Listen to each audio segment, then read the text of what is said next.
এদিকে সবুজের জঙ্গল, শান্ত নদীর জল। যেরকম উত্তম কুমারের বই এখানে চলছে এই মেশিন দিয়ে, তারপরে অনিল কাপুরের বইও এই মেশিন দিয়ে চলছে। এটা দার্জিলিংয়ের টয় ট্রেনের আদলেই তৈরি।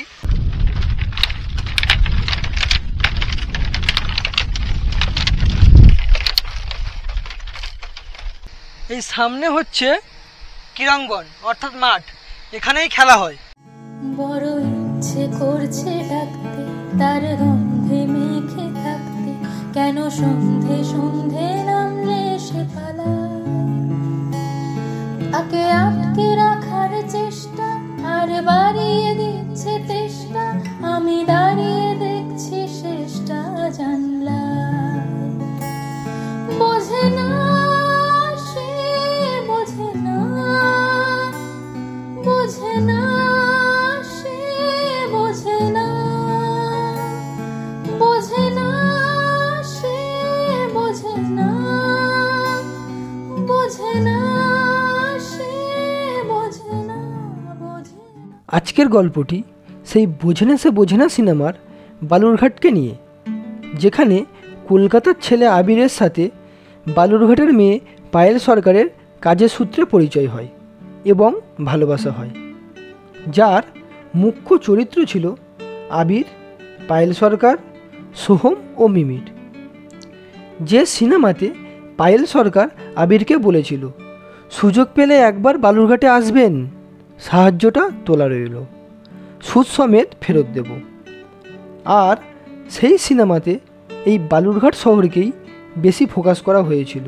তাই আজকের পর্বটি সেই আবেগের এবং স্বপ্নের শহর বালুরঘাটকে নিয়ে। তাহলে চলুন শুরু করা যাক।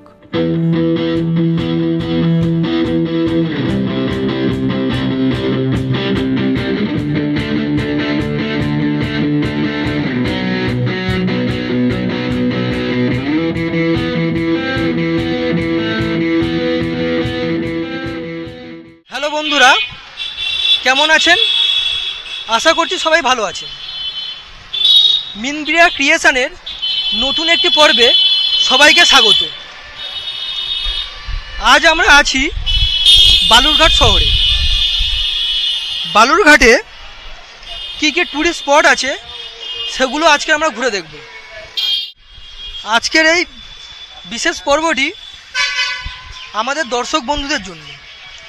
কিছু দর্শক বন্ধু আমাদের কমেন্টে বলেছিলেন যে দাদা, আপনাদের ভিডিওটা খুবই ভালো লাগে, আপনারা আমাদের একটা দক্ষিণ দিনাজপুর জেলার একটা ভিডিও করুন। আর সেই রিকোয়েস্টে আমরা বেছে নিয়েছি আজ দক্ষিণ দিনাজপুর জেলার প্রাণকেন্দ্র বালুরঘাট শহরকে। আজকে আমরা বালুরঘাট শহর ঘুরব আর বালুরঘাটকে নতুনভাবে এক্সপ্লোর করব।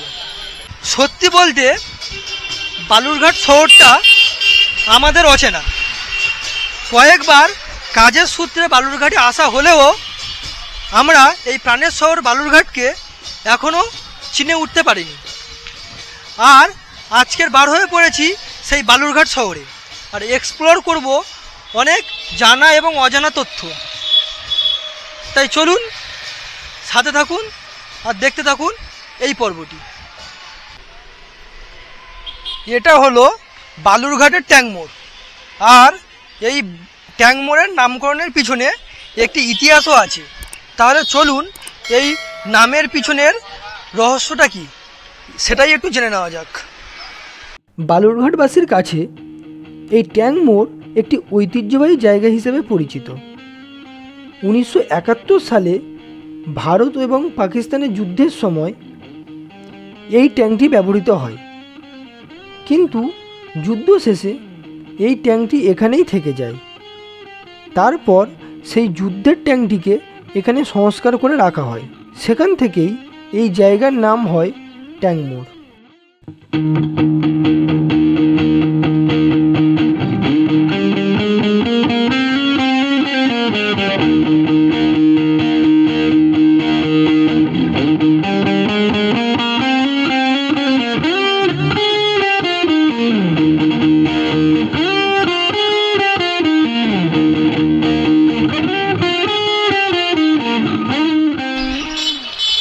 সামনে এখানে হলো ট্যাঙ্ক মোড়, আর ট্যাঙ্ক মোড়ের পাশেই রয়েছে বালুরঘাট জেলা হাসপাতাল। এটা হলো বালুরঘাট জেলা হসপিটাল।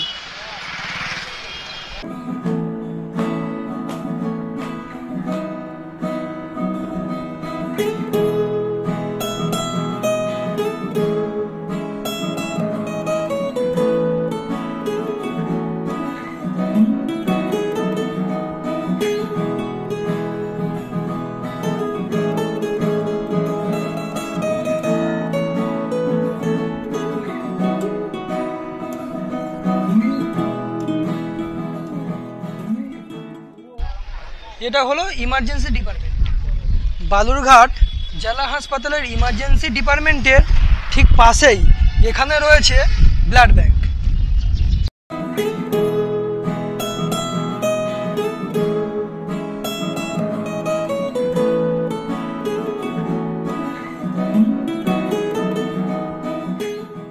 এটা হলো বালুরঘাট জেলা হাসপাতালের পুরাতন বিল্ডিং, আর সামনে ওখানে আছে সুপার স্পেশালিটি হসপিটাল। চলুন সেটাও একটু দেখাই আপনাদেরকে।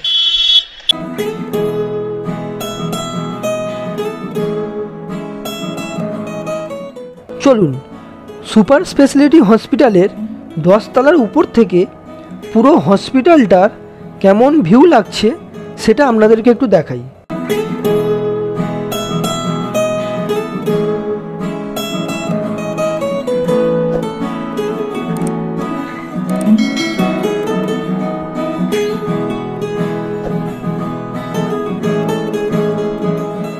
এখন আমাদের পরবর্তী গন্তব্য হলো অনুকূল দেবের আশ্রম।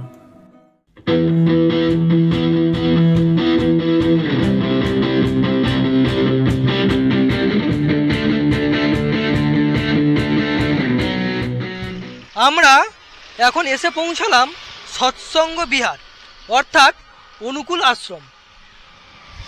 এটাই হলো সেই অনুকূল দেবের আশ্রম। চলুন ভিতরে যাওয়া যাক আর পুরো আশ্রমটি ঘুরিয়ে দেখাই।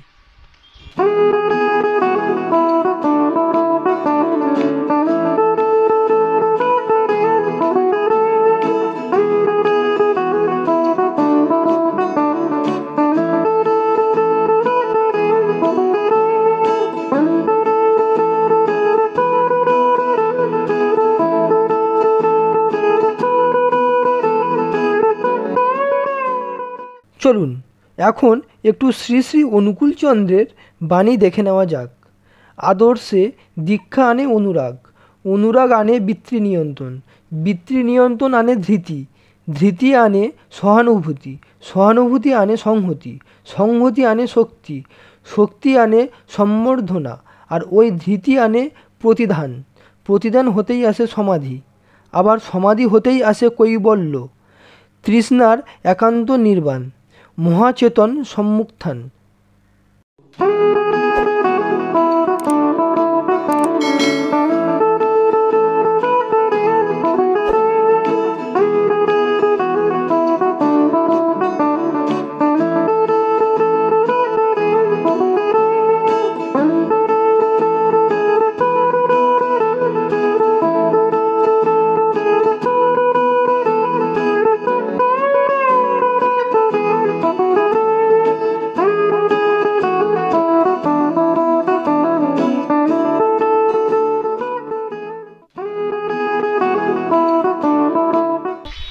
আমরা এখন এসে পৌঁছালাম সত্যজিৎ মঞ্চের সামনে। এটি হলো একটি সিনেমা হল, এটাই দেখতে পাচ্ছেন সত্যজিৎ মঞ্চ। চলুন সত্যজিৎ মঞ্চের আজকের ভিতরে নিয়ে যাই আপনাদেরকে, আর দেখাবো এই সিনেমা হলের পিছনে কি কি জিনিস আছে, কেমনভাবে সিনেমা হয়, আর এই সিনেমা হলটির নাম কেন হয়েছে সত্যজিৎ মঞ্চ। এই সব কিছু আজকের আপনাদেরকে জানাবো, সাথে থাকুন আর দেখতে থাকুন।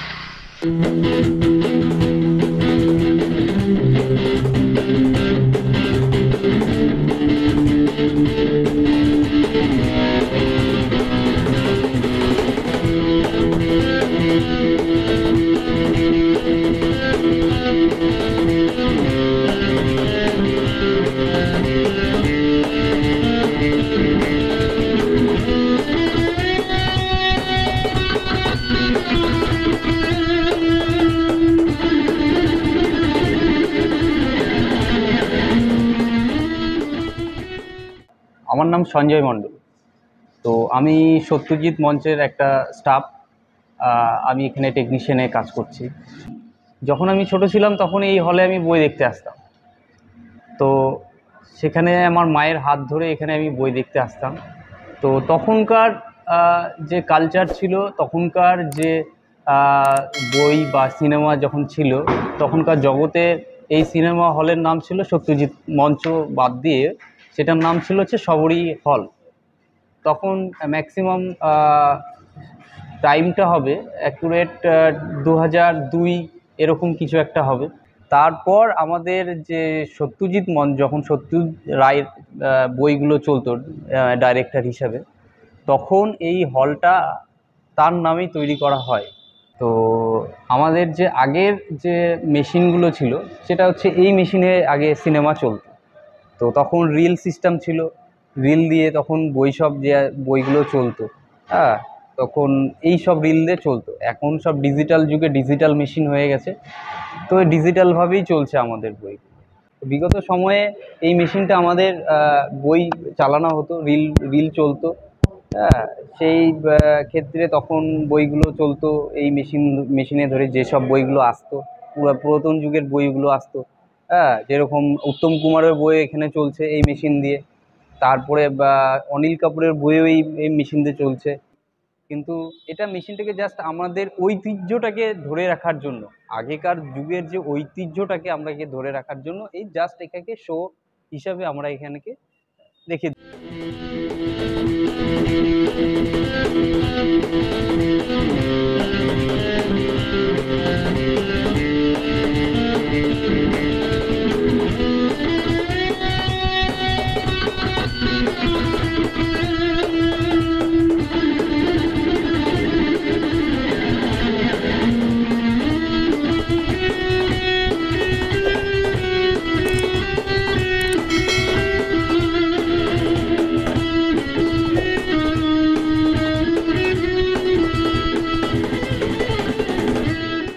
সত্যজিৎ মঞ্চের যে সিনেমা হলটি, এর পিছনে যে যে ইনস্ট্রুমেন্টগুলো থাকে সেগুলোই এখন আপনাদেরকে একটু দেখাবো।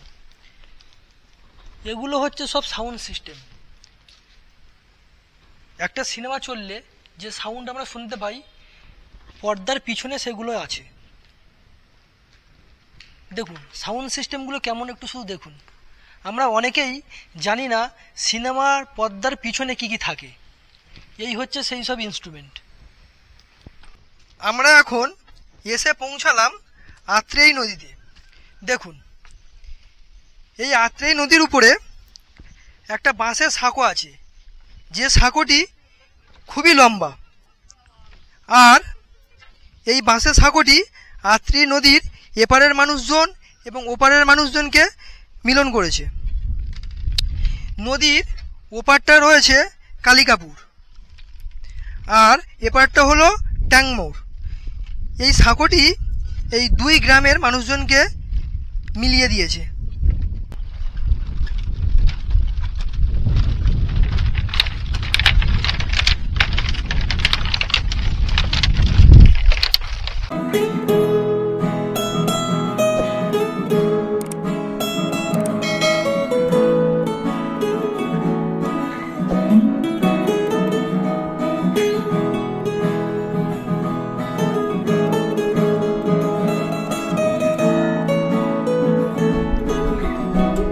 দেখুন কি অপূর্ব দৃশ্য, মাঝখানে নদী, এদিকে সবুজের জঙ্গল, শান্ত নদীর জল, বাঁশের সাঁকো, ওপারে গ্রাম। সত্যি মন ভরেই যাবে। আপনারা যদি একটু টাইম করে এখানে আসেন তাহলে এখানে ঘন্টার পর ঘন্টা আপনাদের কেটে যাবে। কখন সময় কেটে যাবে আপনারা বুঝতেই পারবেন না।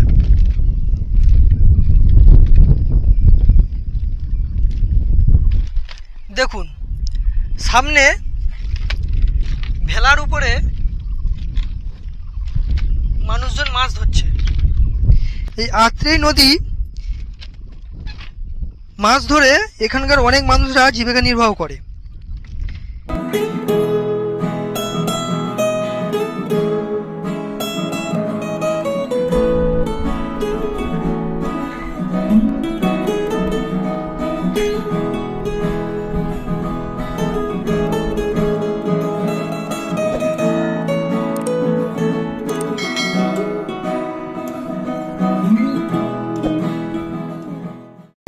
আধুনিক জীবনে মানুষ নদীর উপরে কংক্রিটের সেতু ইউজ করে, কিন্তু এখনও এখানে এই বাঁশের সেতু আছে।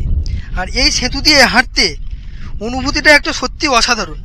আপনি যখন এই সেতু দিয়ে হাঁটবেন তখন এই সেতুটা মার্চ করবে, আর সেই অনুভূতি এক অসাধারণ অনুভূতি। আপনারা আসুন, এই আত্রি নদীর উপরে এই মাচার উপর দাঁড়িয়ে যেমন এর প্রাকৃতিক সৌন্দর্যটা উপভোগ করবেন, সাথে সাথে এই মাচার উপরে দাঁড়িয়ে যে মার্চ করলে যে অনুভূতিটা হয় সেই অনুভূতিটাও নিতে পারবেন। আমরা এখন এসে পৌঁছালাম বালুরঘাটের স্টেডিয়ামে। এটা হলো সেই স্টেডিয়ামের প্রবেশদ্বার। চলুন একটু ভিতরে ঢোকা যাক, আর স্টেডিয়ামটি কেমন সেটা একটু ঘুরিয়ে দেখাই।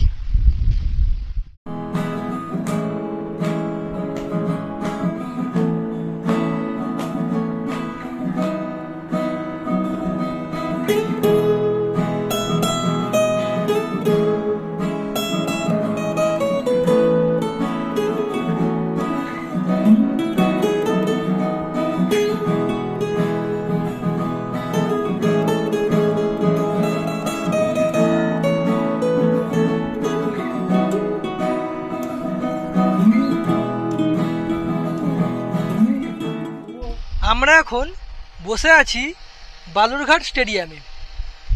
দেখুন, এই সামনে হচ্ছে ক্রীড়াঙ্গন অর্থাৎ মাঠ, এখানেই খেলা হয়।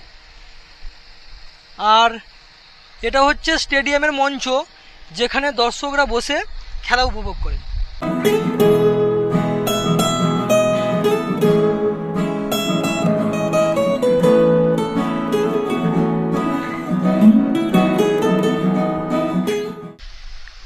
আমরা এখন আছি আত্রেই ড্যামে। আপনাদেরকে দেখাবো আত্রেই ড্যামটি কত সুন্দর। এই সাইডটাতে আছে আত্রেই ড্যাম। চলুন দেখিয়ে আনি আপনাদেরকে ড্যামটি কেমন।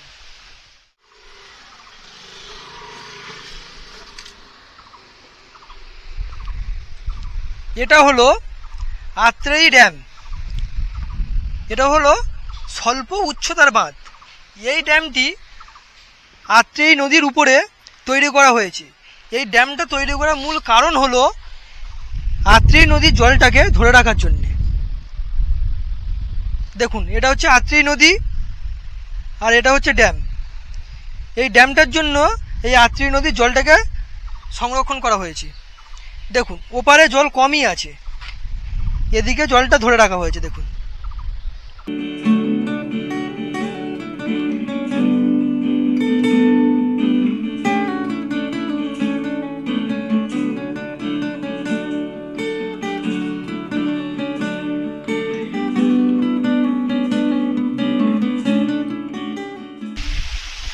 দেখুন এখন লক গেটটি বন্ধ আছে, যার জন্য জল এখন আসছে না এপারে। যখন এই লক গেটটি খুলে দেওয়া হয়, আত্রেই নদীর জল ওপার থেকে এপারে চলে আসে।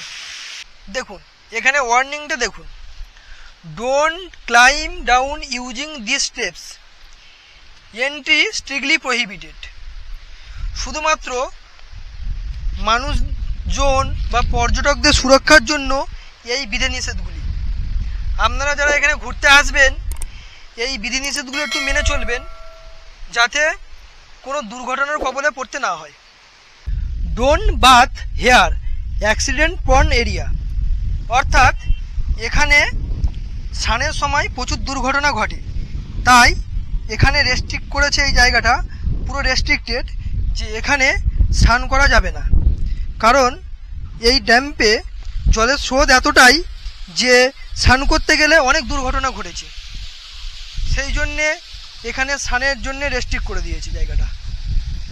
দেখুন কত সুন্দর জায়গা, দেখুন এখানে আসলে আপনার মন ভরে যাবে। সত্যি অসাধারণ, এমন সৌন্দর্য দৃশ্য এবং নদীর স্নিগ্ধ হাওয়া আপনার মন কাড়বেই। আমরা এখন এসে পৌঁছালাম গোল্ডেন পার্ক, অর্থাৎ বালুরঘাট শিশু উদ্যান। অনেকে এটাকে গোল্ডেন পার্ক বলে। দেখুন এটাই হচ্ছে সেই পার্কটি। এটা মেনলি শিশু উদ্যান। ভিতরে অনেক কিছুই আছে, টয় ট্রেন বা আরও অনেক কিছুই জিনিস আছে, সেগুলো আপনাদেরকে দেখাবো। দেখুন, পার্কের ঢোকার আগেই এরকম অনেক স্ট্যাচু আছে। এটা হলো রোলার, এরকম বিভিন্ন বিভিন্ন ইঞ্জিন এখানে স্ট্যাচুর আকারে রেখেছি, যেটা এই পার্কের সৌন্দর্যটাকে আরও বাড়িয়ে তুলেছে। পার্কে ঢোকার এটাই হলো মূল গেট, এটা হলো টিকিট কাউন্টার। চলুন টিকিট কেটে নেওয়া যাক। কত করে? 20 একটা দিন। 6টা টিকিট একটা। বাচ্চাদের কি 10 টাকা? ওদের তাহলে দুটো হচ্ছে।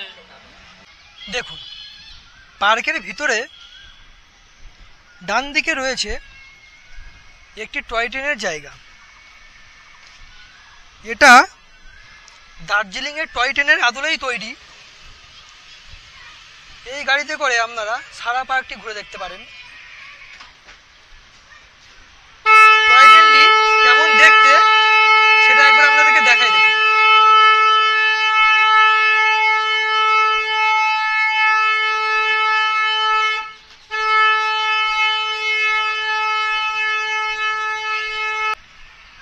দেখুন এটা হলো টয় ট্রেনের টিকিট কাউন্টার। আর প্রতিজনের মূল্য, টিকিটের মূল্য 25 টাকা পার হেড। দেখুন, টয় ট্রেনের টিকিট মূল্য 25 টাকা পার হেড। আর এটা হলো টিকিট কাউন্টার, এখান থেকে আপনাদের টিকিট কাটতে হবে। আর পাশেই রয়েছে টয় ট্রেন। আপনারা এখানে টিকিট কেটে উঠলে টয় ট্রেনে, এই টয় ট্রেনটি পুরো পার্কটাকে ঘুরে আপনাদেরকে দেখাবে।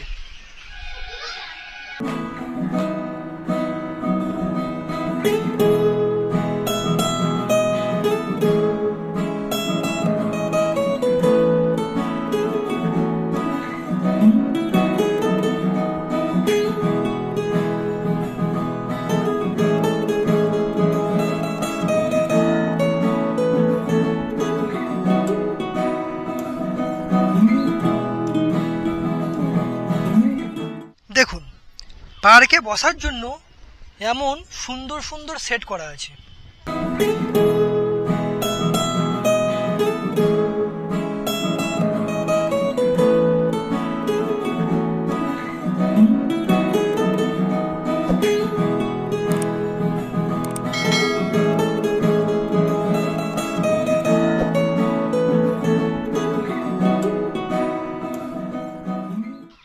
দেখুন, পার্কের ভিতরেই কত সুন্দর সুন্দর খরগোশ পুষেছে। দেখুন,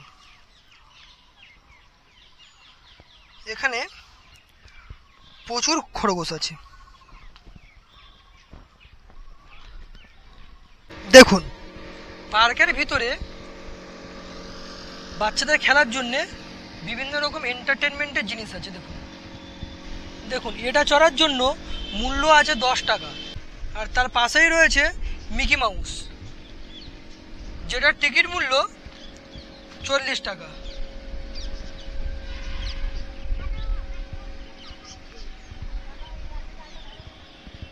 চলুন এখন জেনে নেওয়া যাক এত সুন্দর বালুরঘাট শহরে আপনারা কিভাবে আসবেন। আপনারা কলকাতা থেকে আসতে চাইলে শিয়ালদা থেকে 13189 বালুরঘাট এক্সপ্রেস করে বালুরঘাট স্টেশনে চলে আসুন।